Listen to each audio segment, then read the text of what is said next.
कि इस बार बंगाल की जनता पूर्ण बहुमत के साथ भारतीय जनता पार्टी की सरकार बनाने जा रही। ये जो चार्जशीट है टीएमसी के 15 साल के काले चिट्ठों का संकलन है।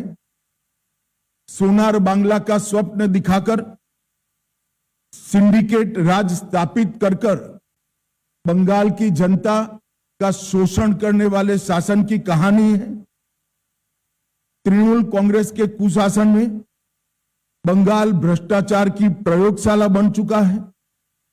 बंगाल जीतने के साथ ही एक बहुत लंबे अरसे के बाद अंग, बंग और कलिंग तीनों जगह एक पार्टी का शासन होने जा रहा है। बिहार में भी एनडीए का शासन है, उड़ीसा में भी भाजपा सरकार है और अब बंगाल में भी भाजपा सरकार आएगी। चुनाव आयोग जैसी संवैधानिक संस्था पर गाली गलौज करना ये बंगाल की संस्कृति को शोभा नहीं दे। मैं आज एसआईआर के बारे में भी खुलकर बताना। एसआईआर पूरे देश भर में हो रहा, कहीं पर जुडिशियल ऑफिसर नहीं लगाने पड़े, सिर्फ बंगाल में लगाने पड़े। कारण क्या है? यही चुनाव के अंदर तमिलनाडु में भी एसआईआर हुआ, कोई कोर्ट केस नहीं हुआ। केरल में भी एसआईआर हुआ, कोई कोर्ट केस नहीं हुआ। तमिलनाडु में डीएमके की सरकार है, केरल में कम्युनिस्टों की सरकार है। बंगाल में ऐसा क्या हुआ कि सुप्रीम कोर्ट ने जुडिशियल ऑफिसरों को लगाना पड़ा? इस बात का जवाब ममता बनर्जी ने बंगाल की जनता को दिया। आपके डिस्ट्रिक्ट मजिस्ट्रेट निर्भीक रूप से काम नहीं किए, इसलिए सुप्रीम कोर्ट ने जुडिशियल ऑफिसर्स को लगाना पड़ा है। BJP is crossing all the limits. First supplementary list কোথায় গেল? নরেন বলল 1 কোটি, আমি বলবো ওটা বলেছিল 1,20,00,000 আর আমি মিলিয়ে দিচ্ছি সংখ্যাটা। প্রথমেই 58 লক্ষ বাদ হয়েছে, মানে প্রায় 60। সেটা খোলাই হয়নি। তারপর 60 লক্ষ লজিস্টিক্যাল ডিসক্রিপেন্সি, মানে কি একটা মেয়ের বিয়ে হয়েছে, সে তার পদবি চেঞ্জ করেছে, সেই জন্য সে অ্যাডজুডিকেশনে। একটা মেয়ের বিয়ে হয়েছে, সে বাপের বাড়ি থেকে শ্বশুর বাড়ি গেছে, লজিস্টিক্যাল ডিসক্রিপেন্সি।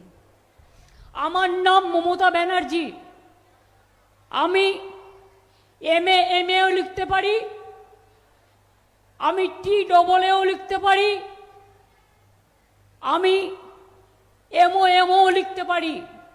আমার নামে স্পেলিং আমি কি লিখবো এটা আমার অধিকার, আমার বাবা মা দিয়ে গেছে। তোমরা এআই দিয়ে নাম ভুল করেছো, এমনকি জাজেদের নাম পর্যন্ত অ্যাডজুডিকেশন লিস্টে ঢুকিয়ে দিয়েছো। লজ্জা করে না? শুনুন, এদের কোনো লজ্জা নেই, কারণ একটা কান কাটা থাকলে দুটো কান কাটার ভয় থাকে। এদের তো দুটো কানই কাটা। আমি অনেকবার চিঠি দিয়েছি, বেনামি খাদান থেকে বিজেপি টাকা ইনকাম করে আর তৃণমূলকে চোর বলে। যত দোষ নন্দ ঘোষ, তৃণমূলের নামে দিয়ে দোষ, সাধু সেজেছেন বিজেপি বোস। ওই এসআইআরই তোমাদের মৃত্যুবান, মনে রেখে দিও, ওটা তোমাদের মৃত্যুবান। এই মৃত্যুবান তোমাদের আগামী দিন কোথায় নিয়ে যাবে? এই বাংলায় সর্বনাশ করতে গিয়ে তোমরা দেশের ক্ষমতা হারাবে। যারা আমাদের বছরের পর বছর কষ্ট দিয়েছে, গরিব মানুষের 100 দিনের টাকা বন্ধ করে দিয়েছে, মানুষের আবাসের টাকা বন্ধ করে দিয়েছে, গ্রাম সড়ক যোজনার টাকা বন্ধ করে দিয়েছে, জল জীবন মিশনের টাকা বন্ধ করে দিয়েছে, সর্বশিক্ষা মিশনের টাকা বন্ধ করে দিয়েছে, তাদেরকে শিক্ষা দেওয়ার ভোট। মায়েরা এখানে আছেন, সবাই লক্ষ্মীর ভাণ্ডার পাচ্ছেন। আমাদের মুখ্যমন্ত্রী দলনেত্রী মমতা বন্দ্যোপাধ্যায় লক্ষ্মীর ভাণ্ডার বলেছিল 2020 সালে 21 সালে নির্বাচনের প্রাক্কালে যে পরিবারের একজন মহিলাকে আমরা 500 টাকা করে লক্ষ্মীর ভাণ্ডার দেব। 5 বছরের মধ্যে আজকে পরিবারের 5 জন থাকলে 5 জন, 3 জন থাকলে 3 জন, আর 10 জন মহিলা থাকলে 10 জন প্রতি মাসে 1500 টাকা করে লক্ষ্মীর ভাণ্ডার পাচ্ছেন। 1500 টাকা লক্ষ্মীর ভাণ্ডার মাসে মানে বছরে 18,000 টাকা। আর মমতা বন্দ্যোপাধ্যায় চতুর্থবার সরকার আসার পরে 26 থেকে 31 বছরে 18,000 মানে সরাসরি 5 বছরে 90,000 টাকা আপনার ব্যাংক অ্যাকাউন্টে মামাটি মানুষের সরকার পাঠিয়ে দেবে। তপশিলি মায়েরা, দিদিরা, বোনেরা, বৌদিরা 1700 টাকা পাচ্ছেন।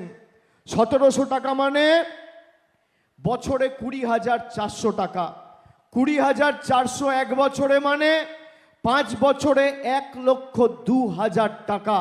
বিজেপির নেতারা বলছে মমতা বন্দ্যোপাধ্যায়ের পয়সা নেই, লক্ষ্মীর ভাণ্ডার দিতে পারবে না, বিজেপিকে ভোট দিন, বিজেপি নাকি 3,000 টাকা করে লক্ষ্মীর ভাণ্ডার দেবে। মায়েরা শুনুন, ভারতবর্ষে বাংলাকে বাদ দিন 15টা রাজ্যের বেশি রাজ্যে বিজেপি ক্ষমতায় রয়েছে। পাশে আসাম, বিহার, ত্রিপুরা, রাজস্থান, উড়িষ্যা, গুজরাট, মধ্যপ্রদেশ, অরুণাচল প্রদেশ, একাধিক রাজ্যে বিজেপির সরকার ক্ষমতায়। এখানে সংবাদ মাধ্যমের প্রতিনিধিরা আছে, আপনাদের হাতে মোবাইল ফোন আছে।